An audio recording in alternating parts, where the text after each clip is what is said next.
Hello YouTube, RobinHoodBricks here, And Mrs. Hood here. and today we're going to answer all of your probing questions. So I thought today was going to actually be the second edition of Ask Robin that we've ever done on the channel, but actually looking back and talking to Mrs. Hood, this is actually the third one, so I was wrong putting a great big 2 on my request for questions. It should have been a 3, but nonetheless, we're doing this because it's my 300th video, kinda, today. But really, I think the 300th's on Friday because I'm not really counting the channel trailer and a couple of other things. But anyway, I won't do a massive recap of what we've done recently because we can do that as part of the tour on Friday. So we should get straight to it. And I'll hand over to our beautiful compere, the wonderful, incomparable Mrs. Hood. Thank you very much, Robin. And I just wanted to say thank you very much to everyone who sent questions in. We've had tons of questions this time.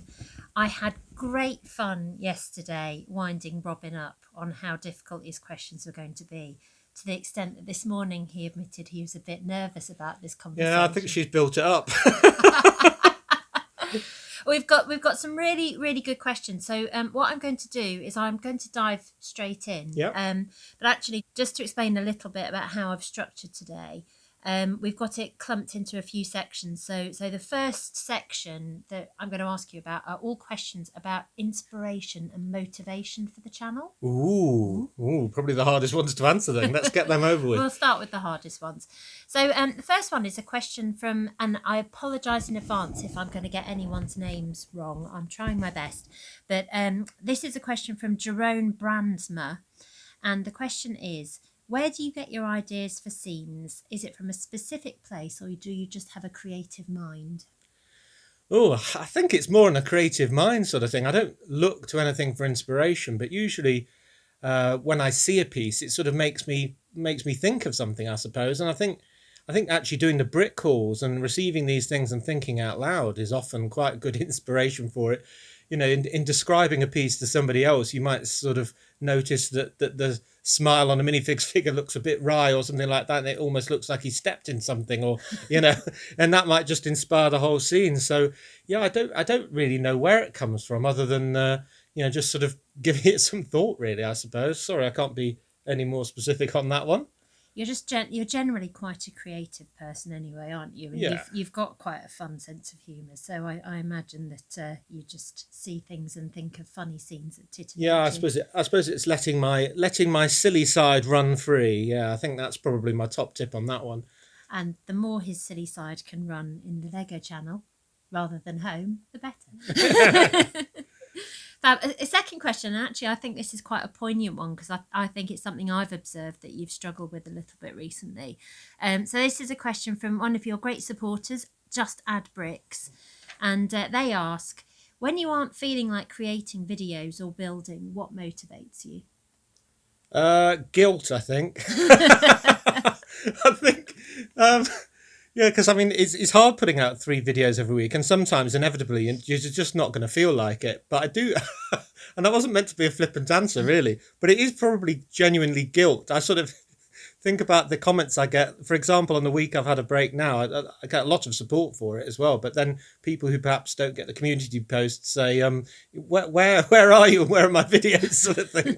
So I do feel a lot of guilt in not releasing one, even when I've got a just cause. So I suppose that does spur me on, to be honest. Also, I really do want to get on to the end of this city and not end as in stop the channel, but end as in fill the room the first time and then maybe start a second pass or something. But I mean, that was the aim of the channel in the first place, was to fill the room and to share that journey. And obviously I'm doing that, but I you know, I look at the empty sections and they they encourage me. I know it is quite hard, particularly you've had quite a bit of work on recently. So actually, sort of fitting everything in together with your work is quite difficult. It's weird that actually, because I mean, we've had sort of lockdown and so on for over a year now, and in sort of this time last year, I don't remember having any particular problem, but then my work reduced, as probably a lot of people's did, and made it a lot easier for a while, and now it's really picked up, almost making up for lost time. So yeah, now is probably the hardest I've had to work on everything combined ever, probably, I think. Yeah. Actually, sort of tying in with this a little bit, it's about sort of how long it takes you to do your filming. So this is a question from Edward Prouty, who says, "How much time do you spend prepping for hauls?" For hauls, He was quite impressed in his longer question. He was quite impressed at how sort of fluidly you do your hauls. So how much prep do you have to do before you unbox? well, the one thing with hauls that some people forget is that I do know what's coming because I ordered it. So I always look at the order to remind myself what's in the box coming up. So I kind of know what's coming, and to an extent that I have to remind myself where a piece came from, or what I was even going to use it for. I can sort of check that before I open it. But I mean, there's always surprises. And sometimes I genuinely, sort of miss something on my review even, so it's sort of more spontaneous. And I don't want to do that too thoroughly and plan it. So I don't plan what I'm going to say because I want it to be spontaneous and I want it to be real. And they are actually the quickest of the videos that I do to record, because I just do, I don't know, say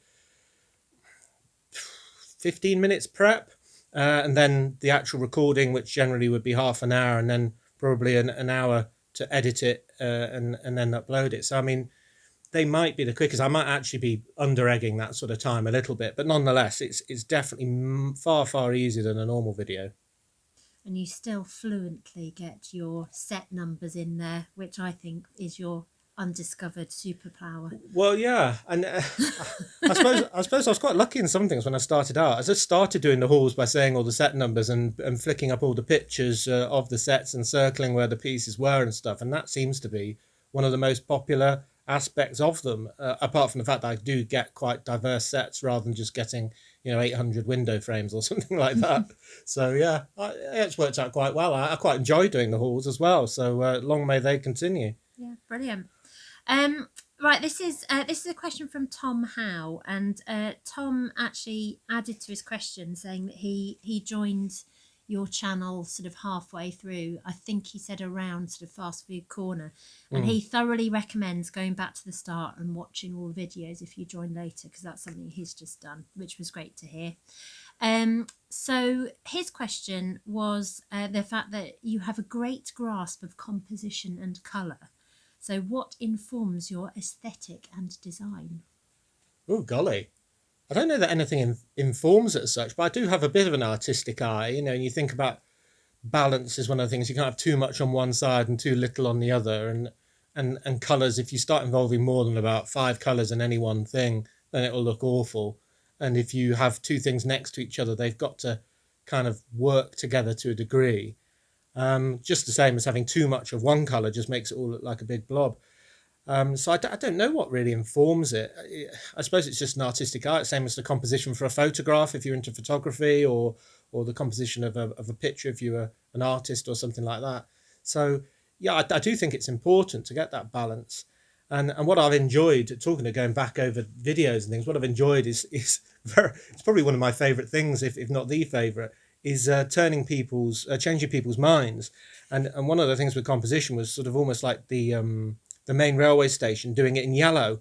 And a lot of people were like, oh my Lord, why are you doing it in yellow? That's just going to look awful. But by the time it's finished, they're all like, yep, that works. That looks really good. So I do think you've got to be a bit bold with Lego. I mean, the style I do it in is for it to not necessarily be realistic, but actually look like Lego. So that gives me a bit more leeway. It doesn't mean I'm going to start using Friends colours, of course, but What, the lovely lilac? Oh, well, they've got about 4 different lilacs and purples, believe it or not. It's hard to keep track of what they're all called, but yeah, I don't like any of them, I don't think. I mean, one of the things that I really like, and I'm not a Lego aficionado at all, but one of the things that I really like is the fact that you actually use inspiration from old sort of vintage Lego. Particularly, I think Station's a great example of that. You sort of took a number of different sort of Lego ideas and sort of pulled it together, and it almost seems that some of your stuff is quite sort of vintage Lego. Yeah, well, I think we're all, especially with Lego, you're influenced by your own childhood, aren't you? And given that my childhood was in the 80s, and some of these sets were the sets that I saw in catalogues of the day or of yesteryear, even then, things that were old, even then. And I think sometimes especially with things that you wanted to own, you kind of want to own them now. And if they aren't up to current standards, then I'm kind of modding them to make them worth having today, I suppose. So that's definitely true of the station. That is a fantastic segue into my next question, which is from Teal Bricks, who says, what were your first Lego sets as a kid and how do they influence you now? Right. Well, I think my first ever set was 918, which was the sort of smaller one of the classic spaceships. And my brother had 924, or was it 928? I think it's 928, which is the bigger version. So I was always jealous of that for a start. Bigger brother gets the bigger spaceship, I suppose. So that in particular doesn't influence me at all. But I was always more into the town sets as they were then. I remember having the early airport. That was quite good. Can't remember that one set number. I don't know if they influenced me much. It's just given me the love of the hobby, really. And I do try and like we just said, use some of the influences from those days and so on, and not be beholden to doing what I think a lot of people do, which is just buy sets and have them all lined up next to each other, which I think is a bit boring. I try and incorporate them all a great deal and bring in all the different themes and stuff like that. And I think that makes it look a lot richer. So I don't know if I've got specific inspiration from my earliest sets. No, I mean the cars and stuff from those days, if you look at them, for me they just don't work that well No, anymore. Apart from the cool little vans, I like those. Yeah. And I suppose just a bit of background for your listeners. So I was the kid that cut the hair off her Barbie doll.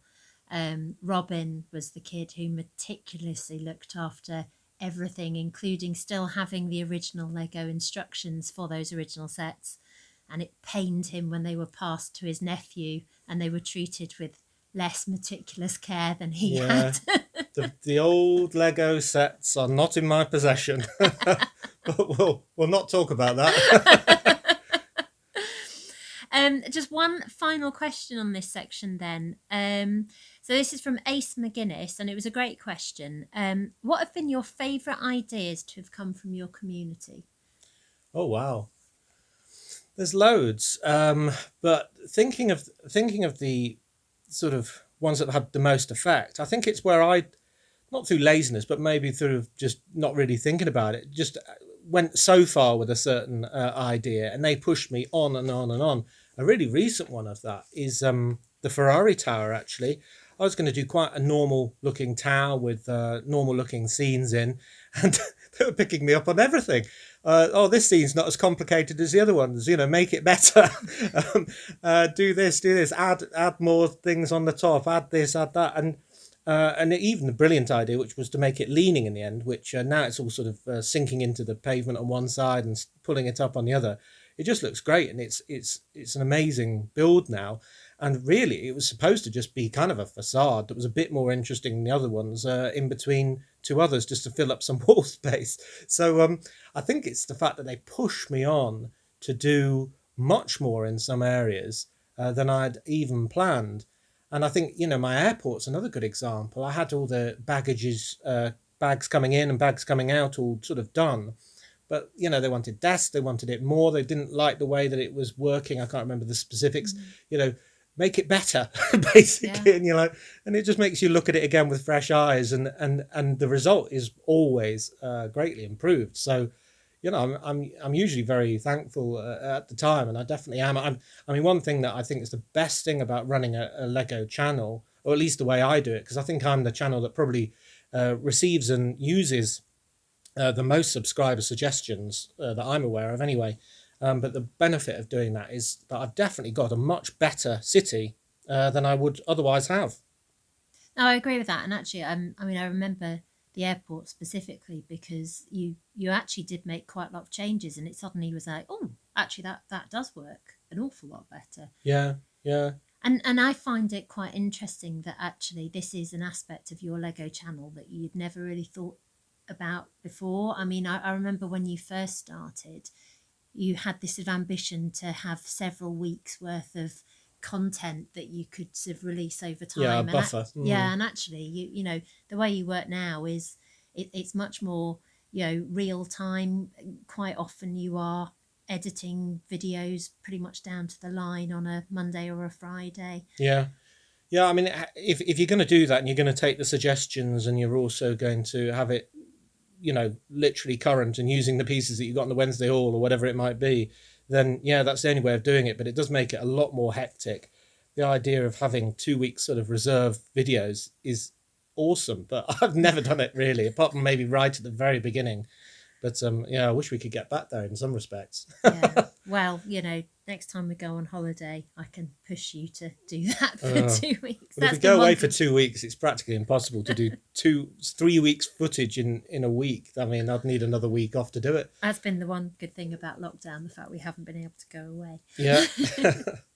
So we got quite a few questions for Mrs. Hood, which, pretty unfairly to you, were largely about how dreadful it was to have, a Lego enthusiast as a husband, which I don't agree with. I do love the fact that you have this hobby. So they're all thinking that you're a Lego widow, basically. Yeah, and one of my favourite questions was from Mrs. Toby Elwell, which was, am I in or do I know of a Wives of Athol group? which Mrs. Toby had asked Toby to ask. So maybe Mrs. Toby, you and I should start one.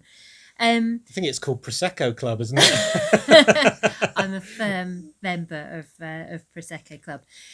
So I did just want to say, I'm very supportive of Robin's hobby. In fact, I'm really, really proud of it. I think it's fantastic that he's got such a creative outlet, particularly as I'm not particularly creative myself. There was one question though, what don't I like about Robin's hobby? And actually I did want to answer this one because now I'm nervous. Well, it's just been quite interesting being in lockdown where I've been working from home and my job involves me to be on a lot of sort of Zoom and Microsoft Team meetings pretty much all day. And my study is next door to the Lego room. And I will say, the Lego room has now got very, very noisy. And particularly when he's doing a city tour and he's got everything on. The number of times I've been in calls thinking, what am I going to say if someone asks me what that noise is? No one's picked up on it. The whole room is shaking. The whole room is shaking. No one's actually picked up on it yet. But yeah, it's now got very noisy. Is my only response. It is quite a challenge even getting everything running because you've got to sort of crawl under tables and set about 10 different switches going whilst kind of monitoring things to not crash and so on. But yeah, it gets very surprisingly noisy in there actually. I'm dreading the fairground with about 10 more motors or something. Maybe for Christmas we can get you some ear mufflers or something like that. You might start doing yourself permanent ear damage. Yeah. Right, so next question set.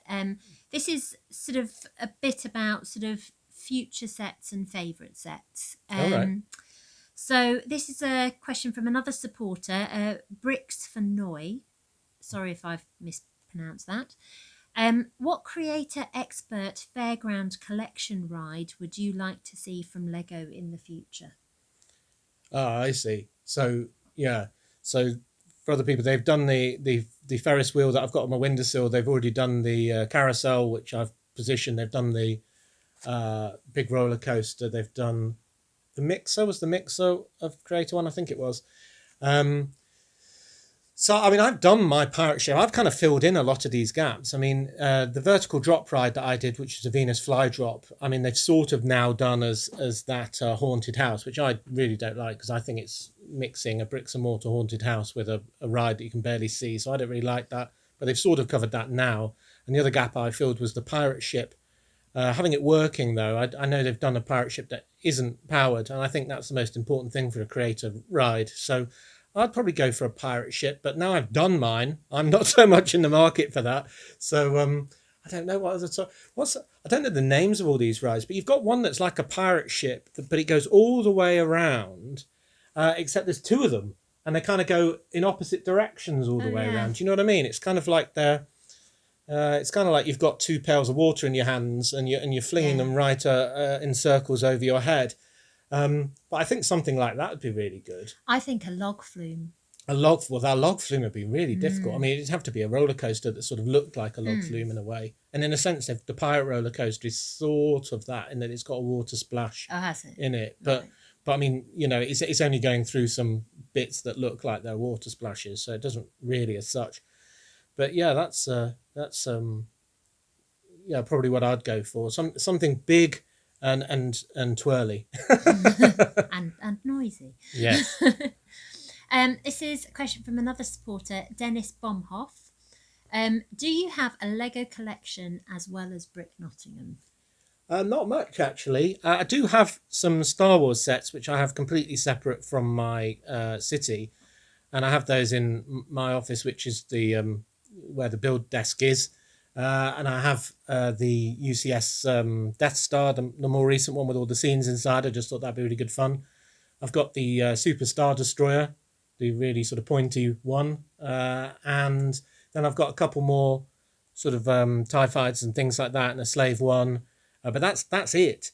I haven't got a huge collection like some people have that you see on YouTube, where they've got absolutely every other set, or even more than every other set, every single one, on shelves all over. All my Lego is pretty much confined to the Lego room. That's the deal. Uh, so so essentially, though there are other sets from different themes that I quite like the look of, and I almost wouldn't mind owning in a way, I always think, well, can I use it in my city? And if the answer is no, then I tend not to get it. So that does make my channel less interesting, and I'm not featuring about, I don't know, 3/4 of the releases in any way whatsoever. But that's just because I can't really put them to use. And I mean, a good example is things like, ship in a bottle, or all the sort of sets that you're just supposed to sort of have out as display pieces. I mean, I don't know about you, but I don't really want Lego in my living space in the rest of my house. So I don't know what I would do with it really. So you've got a ship in a bottle. Now what? I don't know. So I tend not to buy it in the first place. That's kind of how I look at it. But I do try and incorporate as many different sort of themes and vibes into Brick Nottingham as I can. So I still think I have quite a diverse collection, even though it's sort of all in one great big heap. I mean, another theme of questions was when am I going to let you have more space? When are we going to move house so that you can have a bigger room? I think Not happening. no, I think it's just worth repeating, and I know we've said this before, that you do have plenty of space for your I've got loads of collection. space. Hey, It's not like you live in a regime. They might be moaning. I'm not moaning. I haven't been moaning, saying, "Hey, let me have more space." So yeah, let's. I think people don't want the room, because the comment that I see a lot is what are you going to do when it's full? And there's a lot of sort of glass half empty people sort of looking at the space left to do and thinking that we're nearly finished. And I'd agree with the point that somebody made earlier about going back to the beginning and watching. I mean, you don't have to go all the way back to the beginning, but looking at series like Fast Food Corner and the station build and the airport build and the castle build. I mean, they all stand up as a mini sort of playlist, and they are indeed on their own playlists on my channel, and they're really worth watching, I think. If you start it today and think the room is too full, then go back and look at some of the stuff we've done. But also, I think I will still go back and do other things. I mean, it's plenty of room to play with. I mean, it's a vast amount of Lego. So, I mean, if I had twice the space, I think it might be a bit daunting on what on earth I was going to do with it. At least having some confines focuses the mind. And that's why I've tried to make as much use of the room as I possibly can by having all the tables up against the walls. You see some Lego channels, and they have a nice good sized room, and then they put 4 tables in the middle and start filling them. And I think, whoa, what about the 2 meter wide walkway you've got around the outside? You could be using that as well.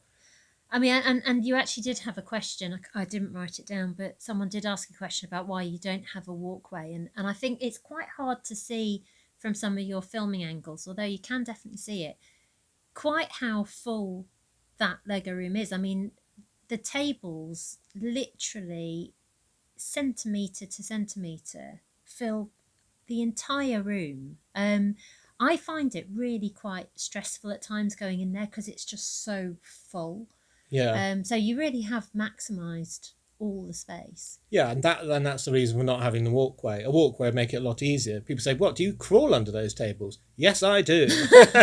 And I wish I didn't have to in a way. But the fact is, if I had a 2 meter wide walkway, I'd lose, even just down the long side, I'd lose about 4 tables, which means we'd lose about, 8 base plates per table? So we'd lose about 50 base plates worth of Lego City. Well, I mean, that would be about a quarter of it, I would have thought. So, I make sacrifices right from the start to ensure we get as much bang for our buck. That's what I'm doing. And actually, I mean, I'm just looking across the room at a pair of your jeans on the chair, and a really interesting other thing is all of your jeans have now got worn away knees. Well, I don't wear my best trousers anymore. Let's put it that way. I've got my Lego trousers for continuing to wear through on. You might have covered this. No, I don't think you have. So this is a question from Hermit Craft Fan. What's next after Brick Nottingham is done? Yes, that's sort of tied in, isn't it? Well, I do plan to go over it again, in the sense of filling in the gaps that I haven't done, redoing things that I'm not 100% happy with, and maybe even, demolishing whole districts and replacing them. I don't really know. One rule I made at the start of this was I wasn't going to redo things. I have made an exception in a couple of cases, and I'm going to be doing that with the train shed, for example. But I sort of wanted to get the room filled, as I said already. So I kind of made an unofficial rule to not go back and redo things until I've done everything once. So there's definitely that process. Lots of people have mentioned underneath the tables as potential real estate. And I do think there is some capacity there for doing something fun with, or just doing a completely different scene. I mean, even Bricks has done that. He's got his different districts and different sort of setups, like he's done a Minecraft one and things like that underneath his table. So you could definitely do that. And that's the main one that I'm going to be doing, which is my undersea thing, which if you watch any of my hauls, you'll have heard mentioned dozens and dozens and dozens of times, without seeing any progress whatsoever, because I said I'll do the fairground first, because if I start mixing everything up, I'll get nowhere on anything. So I think the undersea thing will take even longer than the fairground, because I plan for it to be absolutely immense and really in depth. And I've got a really interesting surprise to share about that, which I'm not going to do today, which will be all about the undersea setup. And I think when you hear that and see what I'm going to be doing, then, wow, I think, it's definitely unique. No one else has done anything like this. And I think you'll be, nodding to yourself and going, "Oh yes, this will be good." Yeah, we won't give any surprises away. No. Right, we're now going to have some questions about Brick Nottingham. Okay. And we're going to start with my favourite question of the entire set. All right. Which is, Robin, do you live in Nottingham or secretly live in Derby and wish you lived in Nottingham? Well, if I did live in Derby, I would secretly wish I lived in Nottingham, which is why there's probably animosity between the two cities. But no, I do live in Nottingham. My postcode begins NG, Yeah. which means Nottingham. Without giving away exactly where I live, I'm definitely within the city of Nottingham as well. So, yeah, no problem there. Yeah, he's definitely in Nottingham. And as someone who used to work in Derby, not dissing Derby. No, I'm There are some dissing good- Derby. Or I'm dissing Brick Derby. Brick Derby. Yeah. Let's leave it there. Yeah, let's leave it there. yeah. Right. Question from Barbara O'Connell, which is a great question. What are your top 5 tips for Lego City beginners? Well, 5. Okay. So the first 1, 2, and 3 are planning. So planning, and planning. I spent a lot of time before even laying a single brick planning what I was going to do. And what I mean by that is really planning. Well, I plan the entire first side. So when you walk in the Lego room on the left-hand side, down to that entire roll of modulars and where the marina was going to be and everything, completely in advance. Not where the bricks exactly were going to go, but what was going to go where. But more importantly than that, I planned the railway track and the monorail track for that entire first half of the city, because they're very hard and very inflexible to get right. And just the difference between, say, having 4 studs in between your 2 tracks and 8 studs, for example, which is pretty much the standard, makes a lot of difference. But when you go across bridges, it might need to be 8 studs apart and things like that. And moving it all, especially when it's a long distance away, is incredibly difficult. So I planned to get it all right and make sure that even the say corner modular that I was going to have next to the bend in the monorail would allow the monorail tram to actually pass by it without hitting or anything like that. And I think that has enabled me to get everything a lot more tight than some people manage. That makes it look a lot more realistic in a way, in a Lego city sense.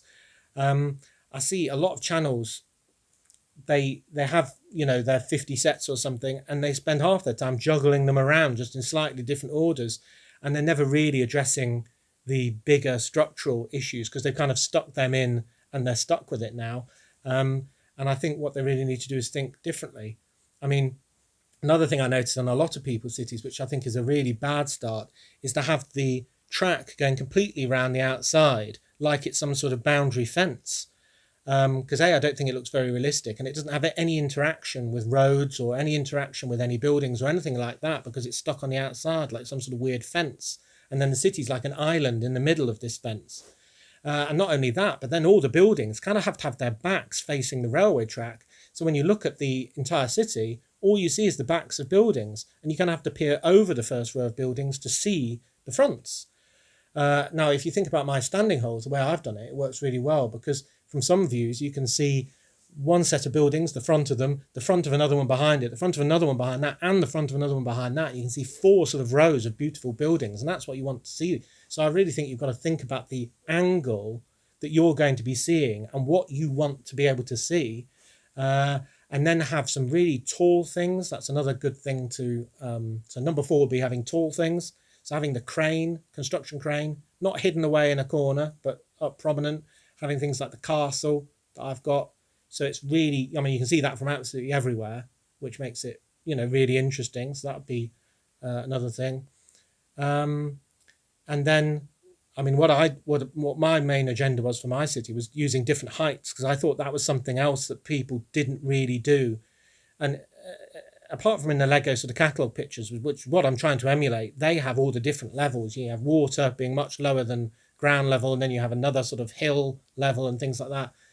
And I think people do that quite frequently, but what they usually do is just have the ground level completely flat, and then they have kind of a bit for a train to go under into a tunnel basically, and then the next layers anything from 6 inches higher to sort of about 2 feet higher, and it just looks weird if you ask me.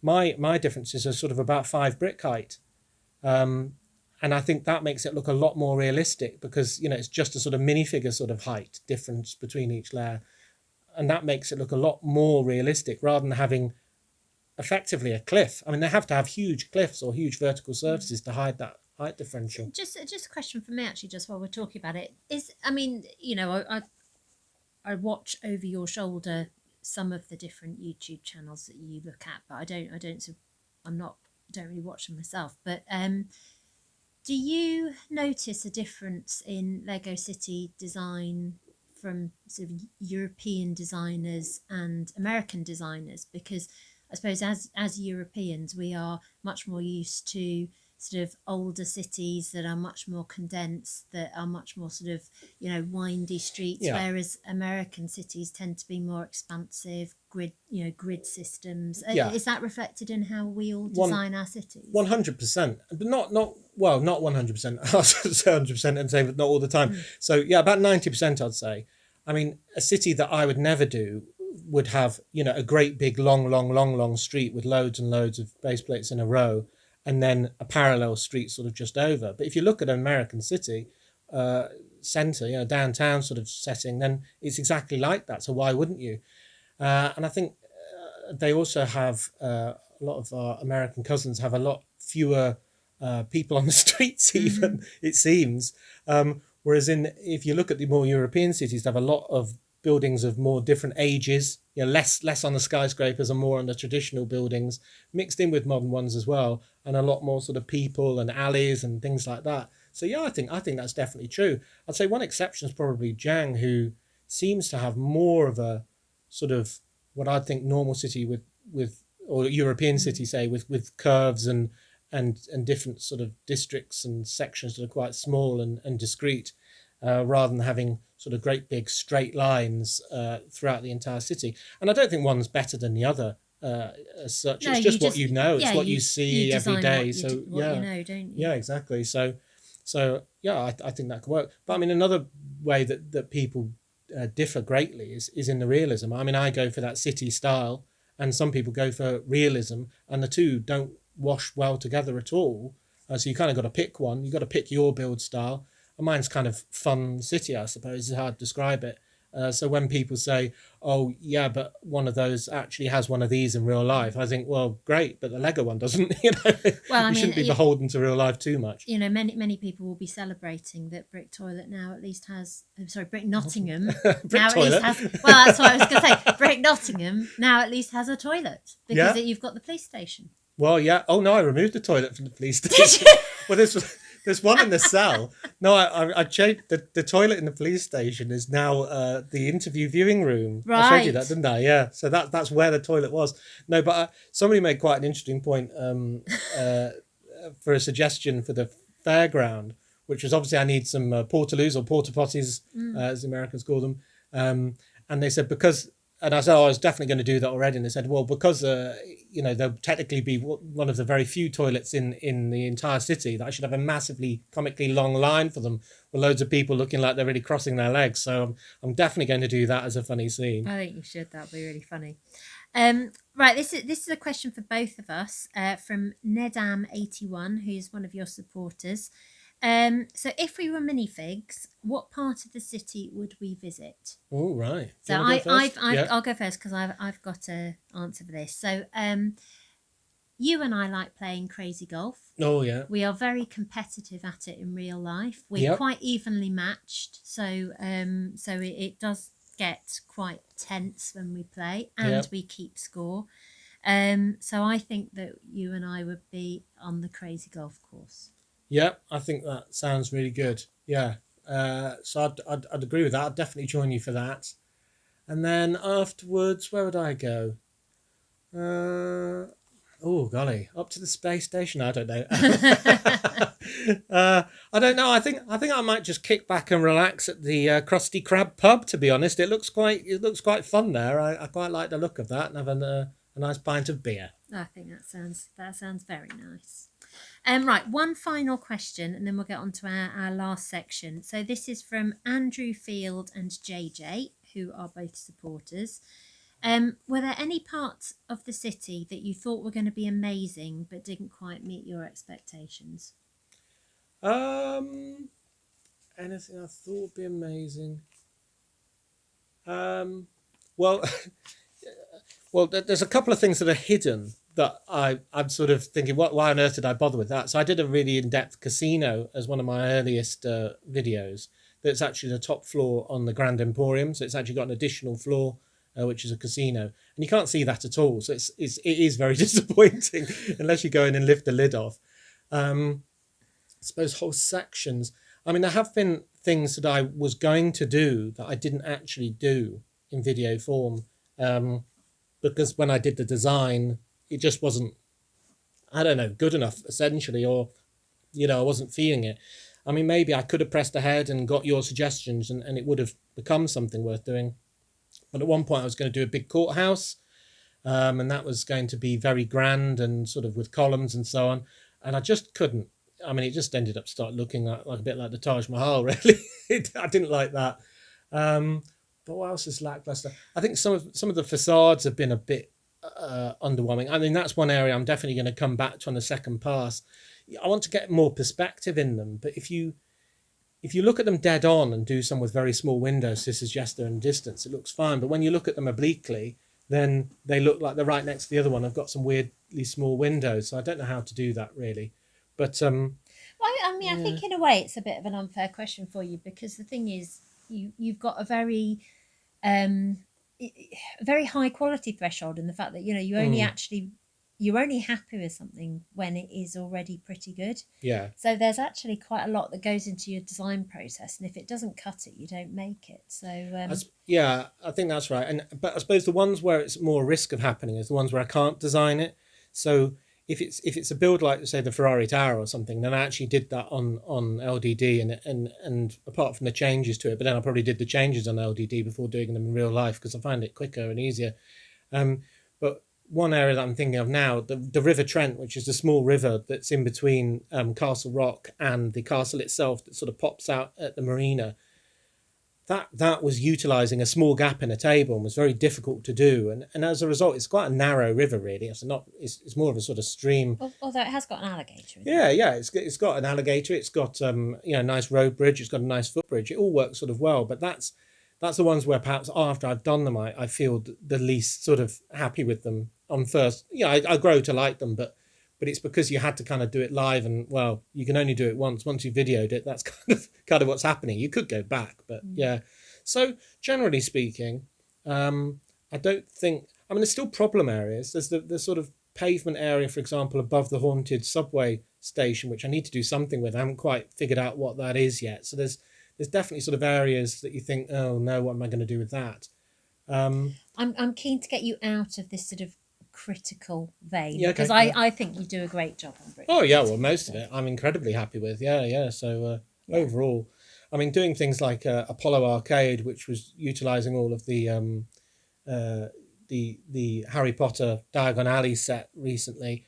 I mean, that was completely unplanned, and that went amazingly well. It went far better than I could have hoped for, really, and it was largely sort of spontaneous. So.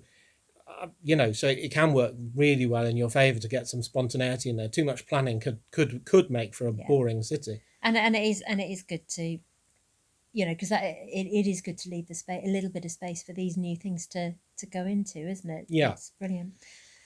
Right, final round. Okay. And this is brilliantly requested by David Emperor. Okay. Who specifically has requested a quickfire round to stop Robin waffling. Yep, I do waffle. And I said to that, no comment, but brilliant, David. Thank you. So I've got a number of questions for you, and ideally we want one-word answers. One? Yeah. You're capped at a sentence because I'm being generous today. Okay, a sentence. Right. So this is a question for both of us, one each. So favourite train car? Ooh. Mine is a sentence. The log one with the robber dressed as a tree. Yeah. A very simple one, but a good one. I'm wondering if.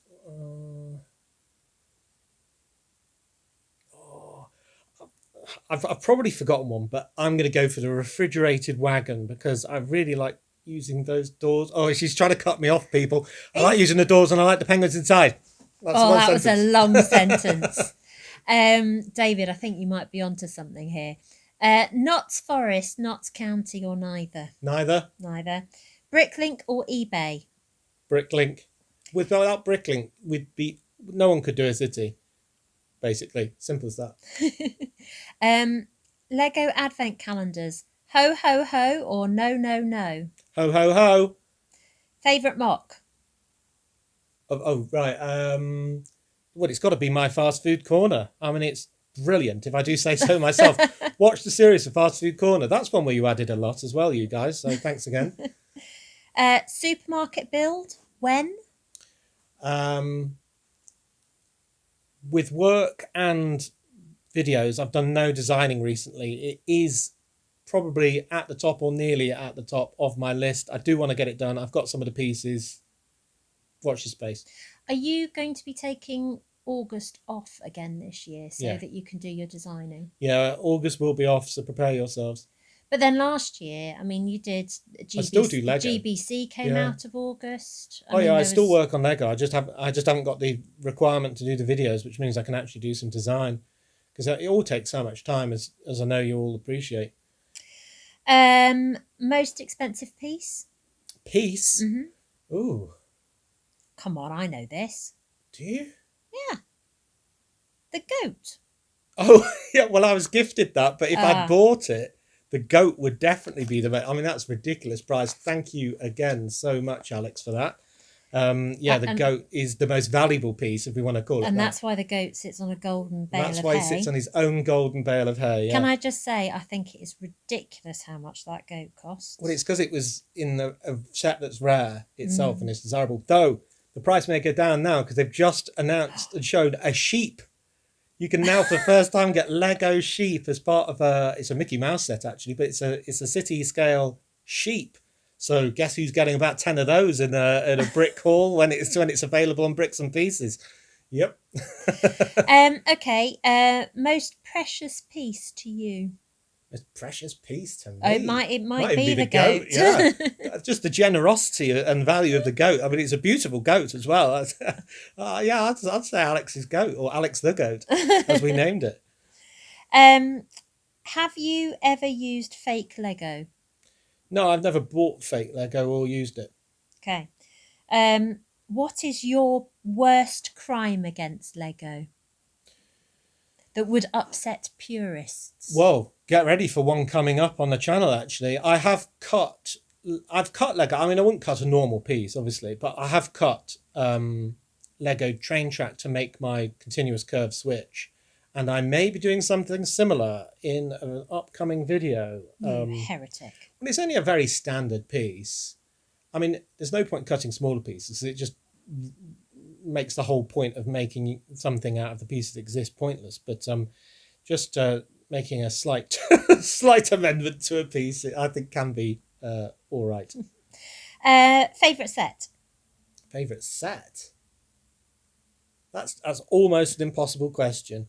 I would say it was something that involved more than one sort of type of vehicle. So I'd probably go for something like the Harbour set, 4645. Oh, God. Which has got a green, great big container vessel, boat, ship, and a truck, and a great big crane, and a conveyor. So it's got all the sort of play function and everything else. So I'll probably do that. For the next interview, I am going to get some cue cards with pictures of Lego sets and test him. Well, don't use the boxes, they've got the number written on. Wow. This is your new superpower. I never knew. Face reveal, yes or no? 100,000 subs. Cool, lovely. And one final question, which I had forgotten from before. You actually had 2 or 3 of these. What are the soft toys or plushies on your build desk? They're actually bulls, and they're from Spain because I think the national animal of Spain is a bull. And one is called Angry Toro, and one is called Bad Toro. I think Bad Toro is the black one, and Angry Toro the red one. And they're just fun little plushies that I got at the airport on 2 different occasions when we went to Spain. So that's all they are. They were on my desk before I started the channel, and I've got nothing to do with it. It's just that's where they live. But they're good fun, and they're fully anatomically correct. I'll say no more. They're nice, good fun. Yeah. No, every time we go to Spain, we look to see if they've got them in a different colour on the way Yeah, back. they are. I was hoping they'd have a third one for our third visit, but no, they didn't, alas. But I'll keep looking out for one. Yeah. Fab.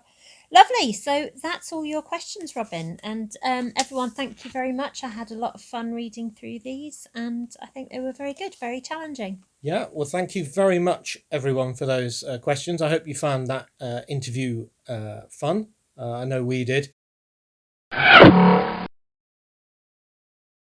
So as always, do remember to like, comment and subscribe for more awesome Lego videos. And why not become a member, like some of the people we heard from today of the channel, and you can start using the icons or otherwise support the channel using some of the other links below.